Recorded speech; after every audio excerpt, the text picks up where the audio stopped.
There is a filing cabinet in the Library of Congress that contains the voices of people who watched America be built and then watched it be torn down.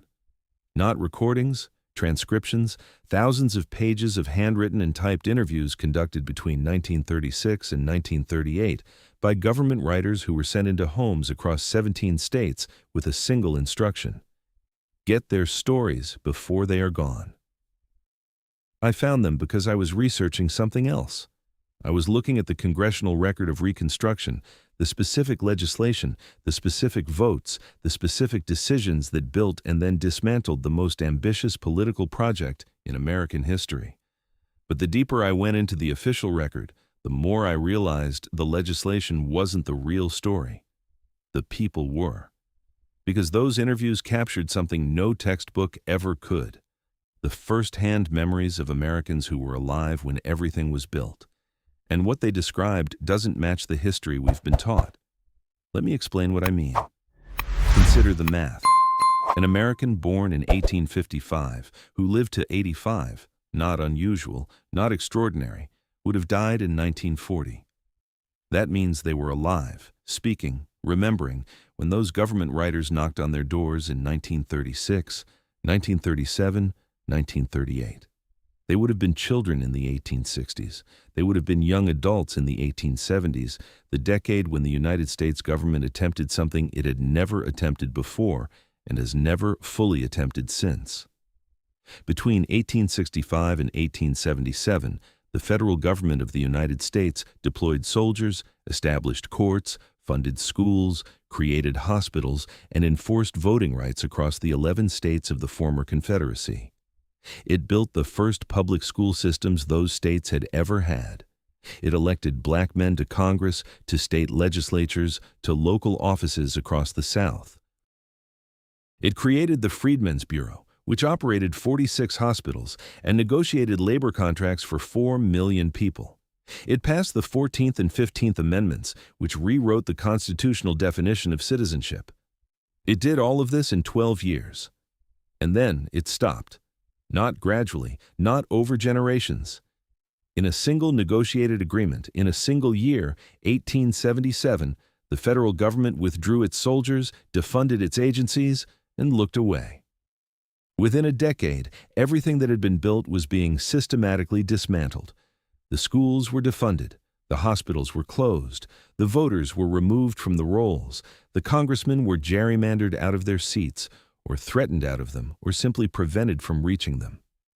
The people who watched this happen, who were children when the schools opened and adults when they closed, who voted in 1868 and were told in 1878 that the polling place had moved, those people were still alive in the 1930s. The government sent writers to find them. Her name was Cornelia Robinson. She was born in 1858 in Edgefield County, South Carolina. She was interviewed by a WPA field worker in Columbia in the spring of 1937. She was 79 years old. The transcript of her interview runs to 14 pages in the Library of Congress collection. It describes, in specific and precise language, what she remembered about the Reconstruction years in Edgefield County. She remembered the school. It opened in 1868, the year the 14th Amendment was ratified. It was the first school any child in her family had ever attended. The teacher was a black man named Thomas Miller, who had been educated in Philadelphia and had come south specifically to teach. She described the building, a converted warehouse near the town center, wooden floors, tall windows, enough benches for 40 children. She described sitting in that building for the first time and understanding that something had changed. Thomas Miller later became a congressman. He represented South Carolina's 5th District from 1889 to 1891. He was removed from his seat by a contested election process that the congressional record documents in detail. His name appears in the Library of Congress alongside Cornelia Robinson's name. They were in the same county. They were part of the same 12-year moment. And then that moment ended, and the record of it sat in an archive for decades, accessible to anyone willing to read it. Cornelia Robinson's interview also describes what came after. She describes the year the school closed, 1877, the same year the federal troops left. She describes the specific day she learned that Thomas Miller's contested election had been resolved against him. She describes what Edgefield County looked like in 1900, 30 years after the school had opened and 20 years after it had closed. She said the children in 1900 did not know there had been a school. They did not know a black man from their county had served in Congress. They did not know what had been built in the 12 years before they were born, because no one had told them, and no record in their community preserved it. She was telling the government writer because she was afraid the same thing would happen to her memory. She was right to be afraid. Now I want to tell you about the specific scale of what was built during Reconstruction, because the numbers are the part that almost no one teaches, and the part that makes what happened afterward impossible to understand without them. By 1870, 5 years after emancipation, the Freedmen's Bureau had established over 4,000 schools across the South. 4,000. These were not informal arrangements or church programs. They were funded institutions with paid teachers, enrolled students, and administrative records. The Bureau's annual reports, preserved in the National Archives under Record Group 105, document each school by location, enrollment, and teacher name. The records are complete. The schools existed. By 1870, the literacy rate among Black Americans in the South had risen from approximately 5% at emancipation to approximately 20% in 5 years. In a region where teaching enslaved people to read had been a criminal offense for generations. This is not an estimate or a projection. It comes from the 1870 federal census, which recorded literacy rates by state and race for the first time. By 1872, there were 14 black men serving in the United States Congress. Not historically. Simultaneously, in the same session, representing states across the South, their names are in the congressional record. Their speeches are in the congressional record. The legislation they introduced, the committees they served on, the arguments they made, all of it is in the record. 2 years earlier, in 1870, a man named Hiram Revels had taken his seat in the United States Senate representing Mississippi. He was the first black senator in American history. The seat he occupied was the same seat that Jefferson Davis had vacated in 1861 when he left to become president of the Confederacy. The man who had led the government built on the premise that black people could not be citizens sat in the same chair 9 years later as a black senator from the same state. That is not symbolism. That is the congressional seating record. It is in the archive. By 1875, 6 of the 11 former Confederate states had majority black legislatures. These legislatures built things. They established public school systems that served both black and white children, the first public school systems those states had ever had for any child of any race. They built roads, they reformed tax codes, they created institutions. This was not a minor historical episode. It was the most significant expansion of democratic participation and public infrastructure in American history to that point. It happened, it is documented, and within a decade of its peak, it was functionally gone. The people who watched it go were the people the WPA found in 1936, 1937, and 1938. There was a man named James Henry in Natchez, Mississippi. He was born in 1861, which meant he was too young to remember the schools opening, but old enough to have attended them as a child and watched them close as a young man. His WPA interview, conducted in 1937, runs to 9 pages. It describes attending a Freedmen's Bureau school in Natchez in the early 1870s. It describes the teacher, a woman who had walked from Memphis to Natchez specifically to teach. It describes the classroom, the books, the specific subjects, arithmetic, reading, basic history. It describes the year the school closed. James Henry said he tried to tell his grandchildren about the school. He said they did not believe him, not because they thought he was lying, he was very clear about this distinction, but because there was no evidence. The building was gone. The teacher was gone. The records were gone. The county had no document that said a school had ever existed in that location. His grandchildren looked at the landscape of Natchez in 1937 and saw a city without the institutions he described, and they assumed the institutions had never existed. He was telling the WPA writer so that someone, somewhere, would have a record that said otherwise. The WPA collected these interviews between 1936 and 1938. The program was defunded by Congress in 1939, following hearings in which several congressional members accused the project of employing communist sympathizers. The interviews were boxed and sent to the Library of Congress, where they sat, largely unread and unpublished, for over 30 years. The first comprehensive scholarly access to the collection did not come until the 1970s. 30 years. The witnesses who had not been interviewed, the ones the WPA had not reached, the ones in the other states, the ones who died between 1938 and the 1970s, their memories went with them. Consider who was alive and uninterviewed in 1939 when the project was shut down. A person born in 1855 would have been 84. A person born in 1860 would have been 79. These were not rare ages. Census records from 1940 show tens of thousands of Americans over 80 in the southern states. Many of them had been children during Reconstruction. Many of them had attended the schools, had voted in the elections, had watched the soldiers leave and the schools close. The WPA reached some of them. Congress shut down the project before it could reach the rest. The interviews it did collect are in the Library of Congress. They have been available to researchers since the 1970s. They are searchable. They are readable. What they describe, the specific institutions, the specific people, the specific moment of construction, and the specific moment of destruction, is the most complete first-person account of Reconstruction that exists, and almost no one has read them. Here is what I keep coming back to. There was a woman, there had to have been, in every county in the South in the early 1950s, born in the late 1850s, living past 90, sitting in a house surrounded by grandchildren who had grown up hearing her stories. Stories about schools that opened and closed within her lifetime. Stories about men from her county who served in Congress and were then removed. Stories about a world that was built and then deliberately unmade, and about the specific people who did both things, and about what it felt like to watch it happen.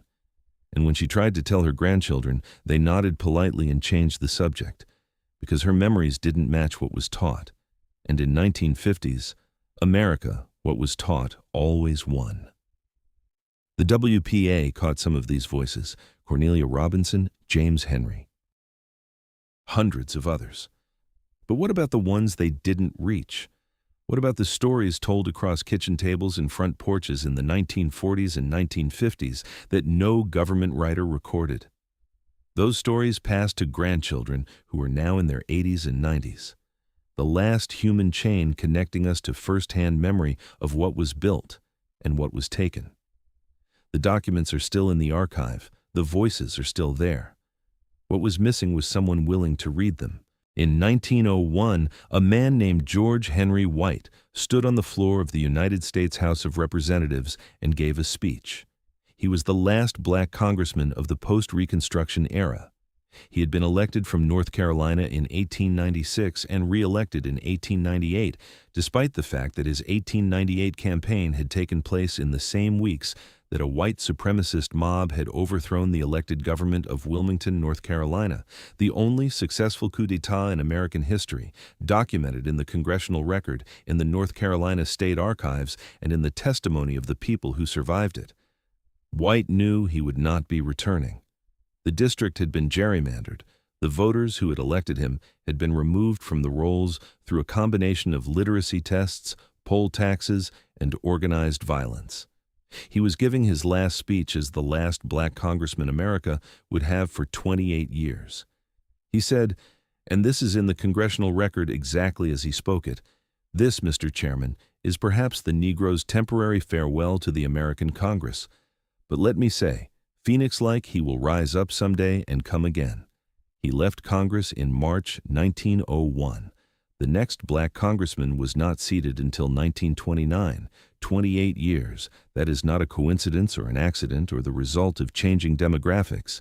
It is the documented result of a coordinated legal and extra-legal campaign to remove black Americans from political participation across the South. The mechanisms are in the record. The names of the men who designed them are in the record. The specific legislation, the literacy tests, the grandfather clauses, the poll taxes, is in the congressional record of the states that passed it. None of it was secret. All of it was deliberate. The elderly Americans the WPA found in 1936, 1937, and 1938 had watched all of it happen. There was a woman named Sarah Patterson interviewed in Birmingham, Alabama in 1937. She was born in 1862. She was 75 years old when the WPA writer found her. Her interview runs to 11 pages. It describes, in specific and sequential detail, what the 1870s looked like in Jefferson County, Alabama, and what the 1880s and 1890s looked like after the federal troops left. She described the Jefferson County Courthouse in 1874, a building where black men served as jurors, where black witnesses testified and were treated as credible, where the law applied to everyone in the county regardless of race because federal oversight required it to. She described specific cases she had witnessed or heard about directly. She described the names of the judges, the names of the lawyers, the names of the defendants. Then she described the same courthouse in 1895, different building, same location, no black jurors, no black lawyers, the same laws written differently in practice, the same institution operating under the same name, producing entirely different outcomes because the federal requirement had been removed and the state had filled the vacuum with its own arrangements. She said, "I watched them build it, and I watched them take it apart, and the children around me don't know there was ever anything to take apart." That sentence is in the Library of Congress. It is in the WPA interview collection, in the folder for Alabama 1937. It was written down by a government field worker in pencil on lined paper and typed up and filed and shipped to Washington and boxed and stored and not published in any accessible form for 35 years. Now I want to tell you about the specific mechanism by which the documented record of Reconstruction was made to disappear, because this is the part that requires the most careful reading and the part that is most thoroughly absent from standard American history education. When Reconstruction ended in 1877, the institutions it had built did not vanish immediately. They were dismantled piece by piece over the following 2 decades through a combination of legislative action, judicial decision, and organized violence. Each piece of the dismantling is documented. The documentation simply was not compiled, analyzed, or taught in a way that allowed ordinary Americans to understand the full shape of what had happened. The schools closed because state legislatures defunded them. The defunding decisions are in the legislative records of each southern state. They are specific. This school, this year, this amount removed from this budget. The money that had gone to Freedmen's Bureau schools went instead to white schools. Then it went to no schools at all in many counties. The educational infrastructure that had been built in 12 years was removed in another 12, and the removal was authorized, voted on, and recorded. The voters were removed through mechanisms that the Supreme Court eventually authorized. The civil rights cases of 1883 narrowed the 14th Amendment. United States versus Cruikshank in 1876 ruled that the federal government could not prosecute private individuals who used violence to prevent black citizens from voting. These decisions are in the Supreme Court record. They did not arrive accidentally. They were the result of specific litigation strategies by specific lawyers representing specific interests. The names are in the court filings. The politicians were removed through gerrymandering, contested elections, and violence. George White's district was redrawn after he was elected to make it impossible for him to win a 3rd term. The redistricting records are in the North Carolina State Archives. The Wilmington coup of 1898, the event that preceded his final term, is documented in testimony collected by the North Carolina legislature in 1898 and in federal congressional records that were never acted upon. No one was prosecuted for the Wilmington coup. The congressional record of 1898 and 1899 contains testimony about what happened. It contains requests for federal intervention. It contains the names of the men who planned and executed the overthrow of an elected government. It does not contain a record of any prosecution because no prosecution occurred. Here is what the WPA interviews show about how all of this was experienced by the people who lived through it. James Calloway was born in 1857 in Vicksburg, Mississippi. He was interviewed in 1938 when he was 81 years old. His interview is 14 pages. It covers the Reconstruction years in Warren County, Mississippi, in specific and precise detail: the names of the elected officials, the location of the schools, the texture of daily life under a government that was attempting, however imperfectly, to apply the law equally. And then it covers the 1870s and 1880s as the federal presence withdrew. Calloway described watching it with the specific clarity of a man who had been paying attention. He described the year the county's black sheriff was removed from office. He described the year the school his children attended was closed. He described the year he went to vote and was told, for the first time in his adult life, that he did not qualify, that there was a test he had not passed, a fee he had not paid, a requirement that had not existed the last time he had voted but existed now. He described his son asking him years later why black people did not vote. He said he did not know how to explain it in a way his son would understand, because his son had grown up in a world where black people did not vote, and the world Calloway remembered, where they did, where they served in Congress, where they sat on juries and held office, had left no physical trace that his son could see. That conversation is in the Library of Congress. It happened in Vicksburg, Mississippi, sometime in the early 1900s, between a man who had voted and his son who did not know that was possible. The son's grandchildren are alive today. Now I need to tell you about something in the WPA collection that is more disturbing than any of the interviews themselves. The collection covers 17 states. There were 31 states in the South and border regions where similar stories existed. The WPA did not reach all of them, but more than that, within the 17 states it did cover, the project was unevenly deployed. Urban areas were better covered than rural areas. Communities with existing connections to New Deal programs were better covered than isolated communities. The elderly witnesses who were most likely to remember the most, who had lived through the most complete version of Reconstruction and its dismantling, were often in the most rural areas, the most isolated communities, the hardest places for a government field worker to reach. The project was defunded in 1939. It had been running for 3 years. The witnesses it had not yet reached continued to live, to remember, and eventually to die.